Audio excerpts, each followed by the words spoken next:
The Whistler.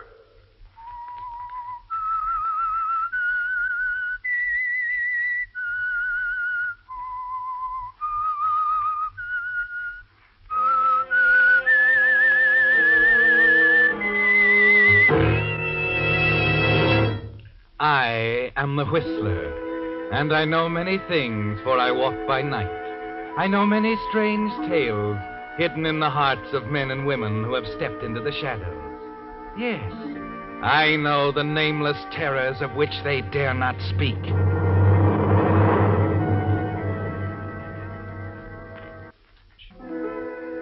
And now the Whistler's strange story. Hasty Conclusion.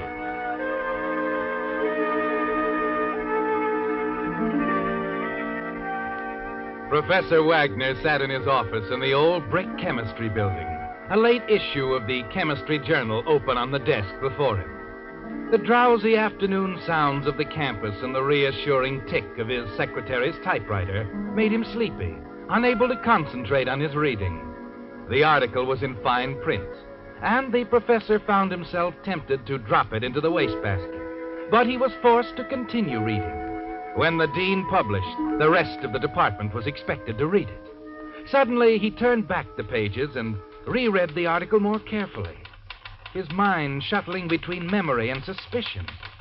Why was all this so familiar? Could it be what he suspected? His secretary, with her spinster's efficiency, would know. Very interesting. Very. Oh, Miss Rhodes. Yes, Professor Wagner? Did you type this latest article of Dean Emerson's? Why, yes. Good, isn't it? He's had much favorable comment. The subject interests me. Didn't it seem familiar to you? Yes, it did. I remember thinking so when I typed it. Any idea where you might have read it before? Why, some thesis notes. One of the students. That's it, of course. Nielsen's notes. Nielsen? Oh, yes, the graduate student. Where are they, Miss Rose? In the files. I remember you particularly wanted them saved. Get them. Oh, this is too good to be true. Let me see. Lloyd Nielsen. Poor man, such a tragedy. So young to be taken like that. Yes. Very unfortunate. Are they there? Yes, here they are. Oh, all that research and never to finish it. It doesn't seem right. I'll take them, please.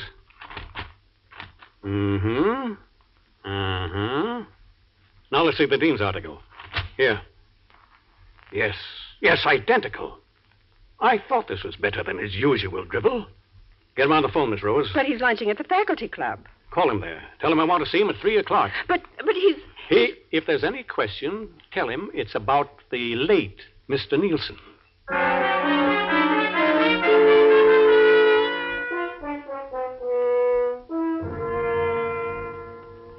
I'm pleased that you liked my paper, Wagner. An important contribution, Dean Emerson.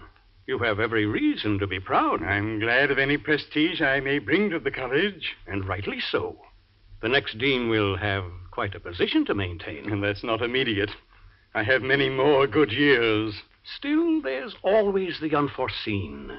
The little mistakes that can end a career so untimely. Wagner, what's on your mind? A student named Nielsen. Lloyd Nielsen. Nielsen? The name means something to you? No. Oh, surely you remember him, the one who died? We've had so many students. Not like him. He did a brilliant piece of research. Something about the valence of barium. Oh, I recall it vaguely. Too bad he didn't finish. He did. His findings have been published. But that's impossible. How could he? Come, Emerson. I just told you I read your paper. What are you suggesting? You stole Nielsen's material and published it as your own. You can't mean that. You have no proof. In my files, there's another version of those notes. Enough to prove you're a plagiarist, a thief. You're lying. There are no other notes. Oh, yes, there are. You forget Nielsen was my student, too. It must have been a mistake, a coincidence. If the papers had been in your own field, toxicology, yes. But they weren't, Emerson. You've never liked me, Wagner. This is nothing but malice. Call it ethics. And you want to expose me for the sake of your ethics. Oh, then you admit there's something to expose. Well, I mean, Wagner, Isn't there some way we can settle this quietly? That's better. May I smoke? Yes. Certainly. Have one of mine. Thank you. Yes, Emerson. There is a way. Quiet, but honorable, of course. Anything. Naturally, for the good of the college, I'll have to ask you to withdraw. Withdraw? But I'll be fair. I'll keep the reason to myself. Generous of you. I think so. But to give up my whole career, you don't know what you're asking. Better than having the truth come out. Wagner, for heaven's sake, must it be this way? Just what you would do in my place, isn't it? I see. And I have no choice but to resign. Very wise. I suppose I should thank you. Well, there's a way to show your gratitude. As chairman of the appointments board, you can name your successor. My successor? Do you mean that yes. you... I'll expect to replace you as dean. So that's your ethics. Why, you... I won't do it. Oh, you're suddenly very scrupulous. You contempt... Get out of my office. Very well. Then the truth will have to be known. I'll deny it.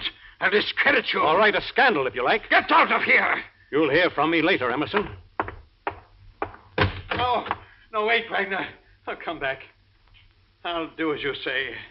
Anything to... I thought you'd see it my way. I want your resignation right away. Right away? Can't you give me some time? How much time? Well, a day or two anyway. So you can squirm out of it? No. I can't wait that long. But a few hours at least, this evening.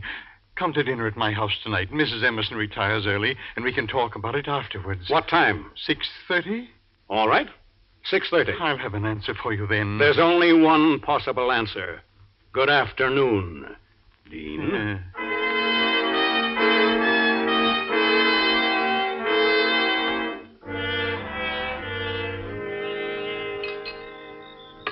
You're sure you won't have some coffee, Professor?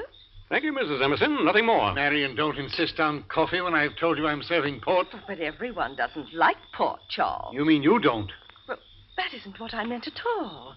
You're so irritable this evening, dear. Nothing of the sort. Well, it's always a sign when you're worried. Is something wrong? I've told you nothing's wrong, Marion. Drop it.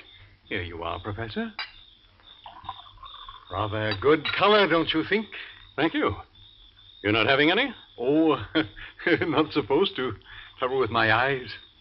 Go ahead. Very good. Very good indeed. Pleasant here in the summer house. Yes, the dean enjoys dining out here. Although I feel it's still early in the season. There's a chill in the air. If you're cold, Marion, perhaps you wouldn't mind... Oh, of course. You two have business to talk over. If you're asleep when I leave, I'll see you Monday. Leave? Oh, yes, the ski club. I'd forgotten. I'll be going as soon as the professor and I finish. Well, I hope the snow is still good, Charles. Well, good night, Professor. Sorry to hurry you off, Mrs. Emerson. Oh, you're not. I want to get back to my detective story. So interesting. Now, I tell the dean he ought to write one. With his knowledge of toxicology, he must know many clever poisons that leave no trace. Marion, for heaven's sake. Well, after all, they're only stories. No one behaves as they do in books, do they, Professor? Huh? Oh, I don't know. Oh, I mean, the victims are so stupid. If a man's your enemy, you don't blindly allow him to poison Will you go, Marion? You rattle on and on. Sure, Rose. I hate to have you drive to the ski club in this state. You are worried. I'm not worried, Marion. Besides, I'm driving up with Dr. Phillips. Oh, well, all right, dear. Well, good night, Professor. Good night. Well, Wagner, I've considered your demand. Have you? There's nothing else for me to do but to agree. Nothing else? I'll resign at once, and you'll be appointed dean. Nothing else, Emerson? No other way? What do you mean? Very clever of you. Getting me to dinner, and then... I know what you've done. Done? I see it all now. You poisoned me. What? There was poison in that wine. Poison? Why, you're mad. Your wife gave you away, didn't she? Wagner. Wagner, why are you doubled over like that? The pain. My stomach. Oh, you won't get away with it. Will you listen to me, Wagner? Dr. Phillips, I'll get him. Cross the street. You can't tell him a story like that.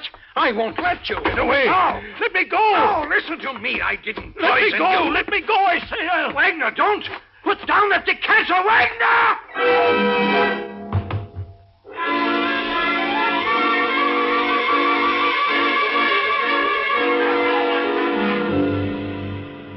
stunned moment, you stand there, and then suddenly find yourself running pell-mell down the gravel path toward the garden gate, doubled over, clutching at the burning pain in your stomach, knowing it's your life now, unless you can get across the street to the doctor's office before the poison strikes you down. A minute later, you stumble up the steps and burst into the doctor's office. Phillips acts quickly, efficiently. Pulse a shade fast, blood pressure up a bit. But that's probably due to excitement. You say the pain's gone now, huh? Yes.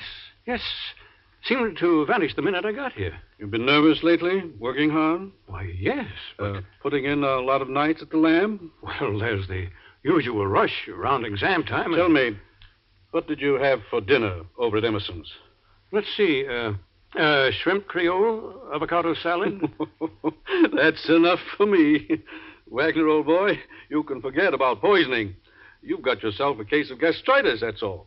Oh, I see. Well, I've got to get back to Emerson. Emerson will wonder what'll happen to me. He doesn't know? No, I didn't want to worry him. Said I was going into the house to phone. Well, I'll say good night, Doctor. Thank you. Oh, I'm going to walk over with you. To Emerson's? Yes. Do you mind? No. I was just on my way over when you came. Come on. Well, the dean's rather busy. That's all right. He's expecting me at 9 o'clock. Expecting you? Yes. After you, Wagner.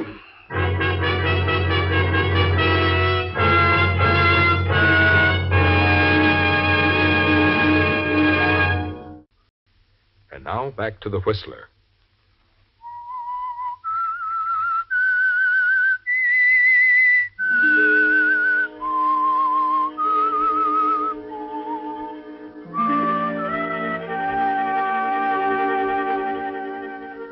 Well, Professor Wagner, it's all changed, isn't it? Your discovery of Dean Emerson's plagiarism almost provided the means of settling yourself into a very comfortable spot. But it's anything but comfortable at the moment. As you stand at the Dean's front door with Dr. Phillips, your mind is racing wildly. You were foolish to believe immediately that the Dean had poisoned you. Foolish to run to Phillips so quickly. Now you're wondering what they're going to find out there in the summer house, whether Dean Emerson is alive or dead, and what you will tell them. Oh, hello, Doctor. Right on time. Charles ought to be through with... Why, Professor, I thought you were with Charles. Well, come in. I had a slight pain. I went to Phillips to get something for it. Oh, I'm sorry. Are you and the Dean almost through? Why, no. As a matter of fact, there were a few more points we hadn't... Oh, well, that's all right. We won't rush you. So kind of you to take Charles with you to the ski club, Doctor. You're driving Emerson to the ski club? Yes. Care to come along? No, I couldn't. I have a busy weekend. I couldn't. Professor, you seem as nervous as Charles did. What's got into you two? Well, nothing at all. Excuse me, I must get back to the Dean.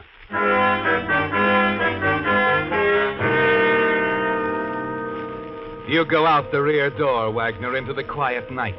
Your heart pounds, choking you in a surge of anxiety as you reach the green lattice building at the far edge of the lawn.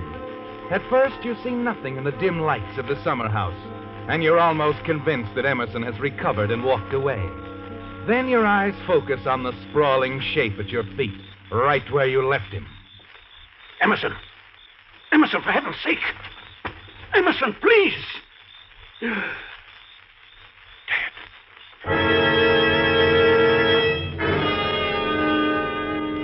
Yes, Wagner, dead. You knew he might be, yet you kneel there, stunned, numbly shaking him, totally unprepared, and then... They're coming out here, Wagner, out to the summer house. In half a minute, they'll find you with a body, and the whole college will cry murder. Then you see the square, protecting shape of the nearby garage. You gather a strength you'd forgotten in 20 years of desk work, and quickly drag the body around into the shrubbery behind it. Oh, well, I've been anxious to have you see my fuchsias, Doctor. Yes, Marion, I'm glad you thought of it. Oh, Professor, isn't Charles out here? He went to the chemistry building to get a copy of his article. Well, how strange. There's a dozen copies in the house. And it isn't like him to miss his engagements this way. That's all right, Marion. I'll tell you. I'll get a ride with Mason and leave my car here for the dean. He can drive up when he's ready. Well, I'd rather Charles didn't drive over those mountain roads. He's been so nervous lately. Oh. Well, I guess I've got to wait for him. It's too bad. Wait a minute, Doctor. There's no use in your doing that. Doing what? Delaying your trip this way. See here. Why don't I drive the dean up in your car? Well, I thought of that, but you said you'd be busy. Oh, nonsense. It's nothing very urgent. I don't like to leave Emerson in a spot like this. Besides, in view of what you said about my being overworked. You're perfectly right. The change would do you good. Well, that's it then. My car's in the garage here. The dean is kind enough to rent me his garage. Here are the keys. This is very nice of you, Professor. Oh, no, not at all. Well, I'll see you to the door, Doctor. Thanks, man. Left my coat in the hall.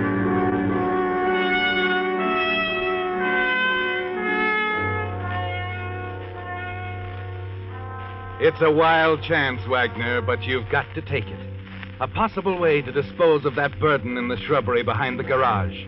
There've been accidents before on that steep, snow-covered road that winds up to the ski lodge.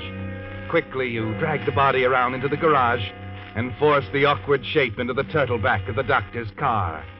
Then you hastily get behind the wheel and step on the starter. Professor, wait.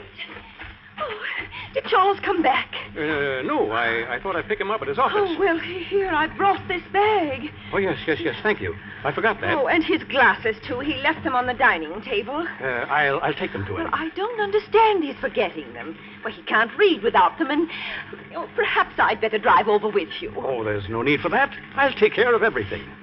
You don't object to driving me to the office, Professor? Oh, I'm sorry. No, of course not. Well, thank you.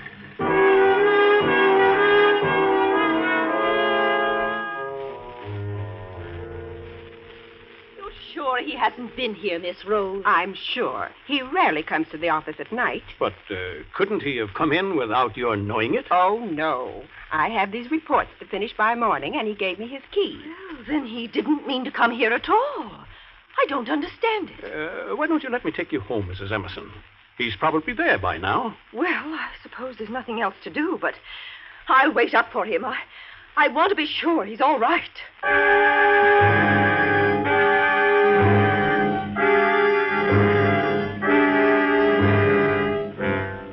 Quite a spot, isn't it, Wagner? Mrs. Emerson determined to see her husband and his body in the turtle back of the very car you're riding in. You've got to think of something. Some way to get rid of her. Convince her that the dean's all right. Then, as you pull up to a stop sign, you notice the lights of a drugstore at the corner, and you begin to see a way out. You pull over to the curb. Why are you stopping here, Professor? Just had a thought. He may be at the faculty club. I'll go into this drugstore and phone. Oh, I'll go. No trouble. I'll only be a minute.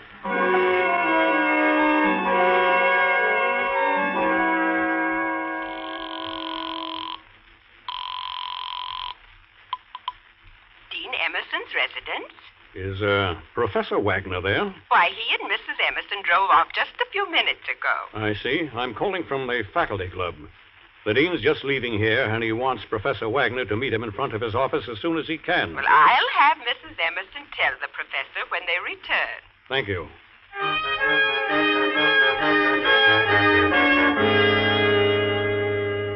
You drive Mrs. Emerson home, Wagner. And there the maid delivers the message you so cleverly planted over the phone.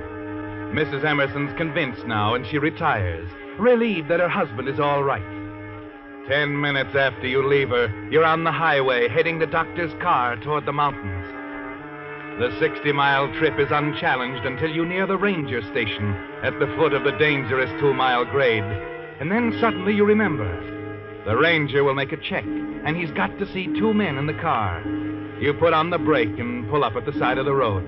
Get out and open the turtle back, and you drag the body up to the front seat. Then you get back in and prop him up beside you, pull your hat down over his face. Nervous and trying to keep from trembling, you drive on until you're stopped by the ranger.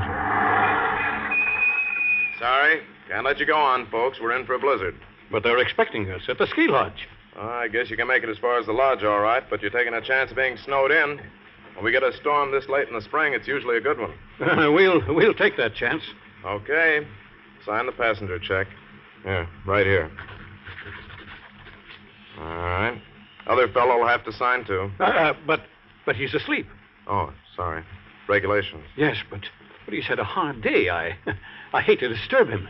Well, okay, you sign for him, huh? Yes. Thanks. Mm-hmm. All right, drive on. Take it easy.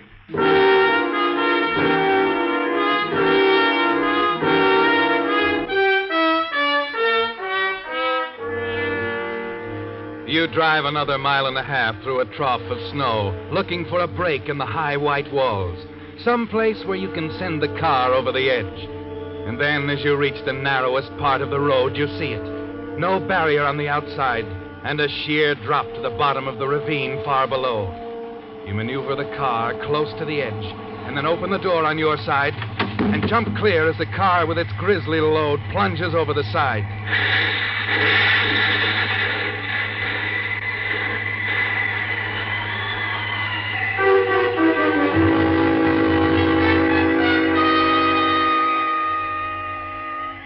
You stumble the rest of the way to the lodge, clawing at your face and tearing your clothes to create the final evidence for your accident story. The distance is farther than you remembered, and you drop with exhaustion as you reach the door and Phillips and Mason hear your faint knock and drag you into the lodge. And as they chafe your hands trying to thaw you out, you gasp your accident story. You watch their faces for a sign of suspicion, but there's nothing but sympathy. You're getting it across, Wagner. They're believing you. Couldn't see through the windshield. And suddenly I knew we were going over. I called to Emerson to jump. Steady, Wagner. Better lie down. But he didn't jump. He was too late. Come on now. Don't try to talk anymore. Think we better try to get Emerson? From that ravine? We're snowed in already. It'll take days. It was all my fault. I shouldn't Forget that. Lie back and rest. All right. There you are. Now relax and don't worry. It was an accident. Nobody's going to blame you. Of course not. It was bound to happen on that road. Might have been any of us. You really think so? Of course. Now, for Pete's sake, relax. You need sleep. It's going to be all right, Wagner. You can count on us. Thanks.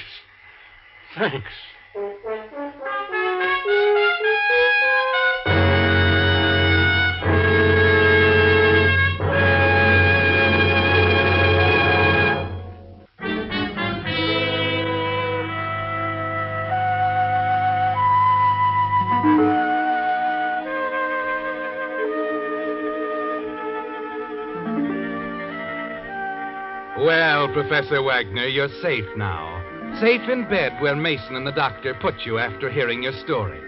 They've assured you that no one will blame you for the accident. It was a dangerous road. The snow was blinding. You lost control of the doctor's car and jumped clear as it plunged into the steep ravine with Dean Emerson in it. No way they could know that he was already dead when he took that final plunge. You sink into the warm bed, exhausted from your strenuous night, limp with relief. You drop off immediately and sleep heavily and undisturbed for several hours.